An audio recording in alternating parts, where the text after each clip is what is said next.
Yo, welcome back to the channel, everybody. I posted my reaction video earlier on the channel about Vampire the Masquerade Bloodhunt. It's a new Battle Royale coming soon for PC. I don't know if they've announced anything regarding consoles yet, but it is coming to PC. There's actually a closed alpha coming in July, if I'm not mistaken.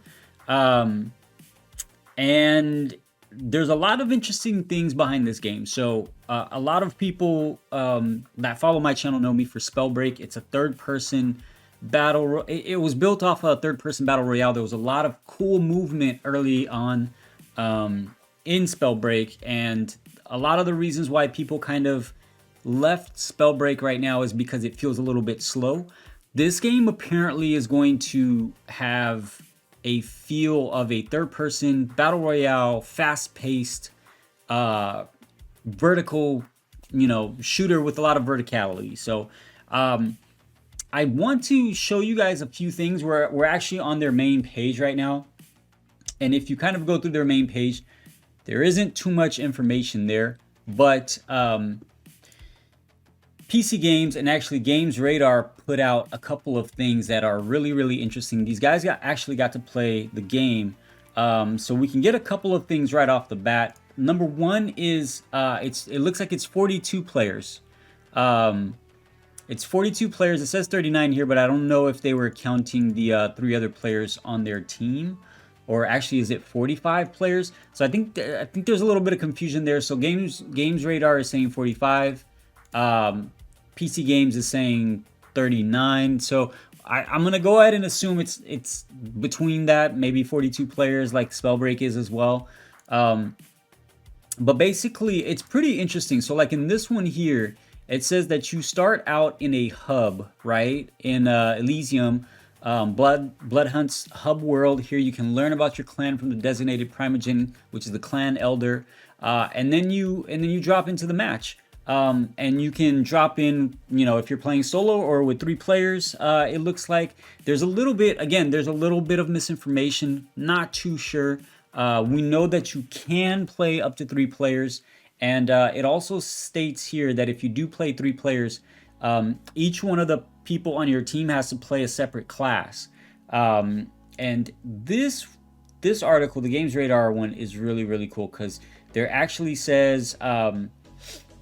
Let me see where I can find it here. It actually kind of gives a breakdown between the different classes. So, playing off of Vampire the Masquerade, various clans, there are currently 6 classes, 2 each from the Bruja, the Toreador, and Nosferatu. Each roughly plays with variations of a tank, support, and stealth respectively.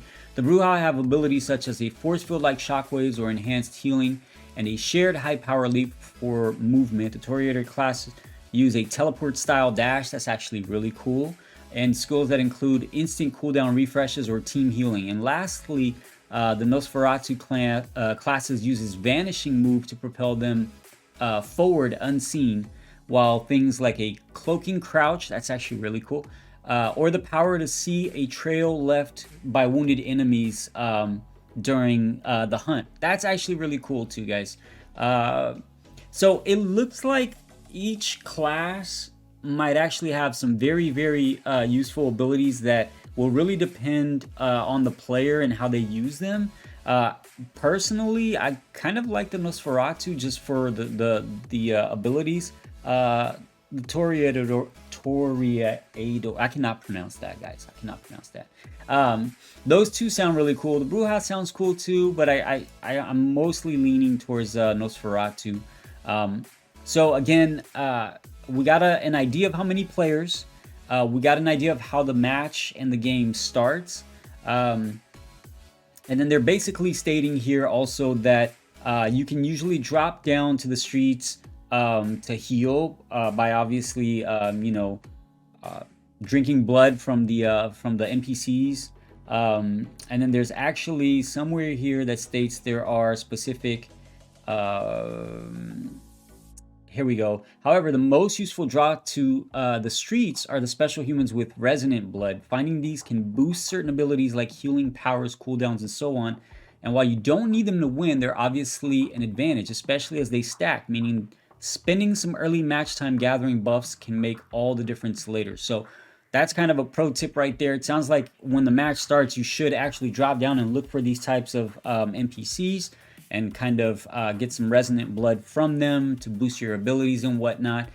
They state that there's actually vans scattered throughout there are also vans acting almost like loot crates, loaded up with gear to grab. So the vans seem like that's where you'll get, your usual weapons and so on and so forth. There's a lot of cool things in both of these articles that have me really, really hyped for the game, and the movement that they describe where you're basically jumping from building to building. It's almost as if there's two tiers. There's the top tier and then the street level tier. And staying at the top level, you're kind of at an advantage, but you also put yourself more at a risk, because you're a lot more visible if you're at the top of one building and there's another person at the top of another building. You can usually get spotted pretty easily too. Where at the bottom you can kind of hide around the environment from what they describe, and hiding in doorways and behind objects and things like that. So it looks like there's a lot of verticality. You can usually just disengage from the rooftops, like they said, by just dropping down. So it sounds like there's no fall damage. And you can usually position yourself to just climb right back up really quickly, like we saw in the trailers.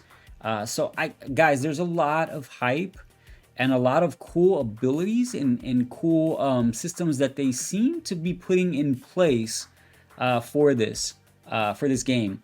They are stating right off the bat that there's a lot of customizable aspects to it, and although there isn't anything that you can buy specifically to boost your character, there are cosmetics that can be purchased. So I'm assuming that they are going to have some sort of shop for this game. So really cool to see. I'm going to leave the description of both of these articles in the videos, man. If you guys found this video helpful, please drop a like.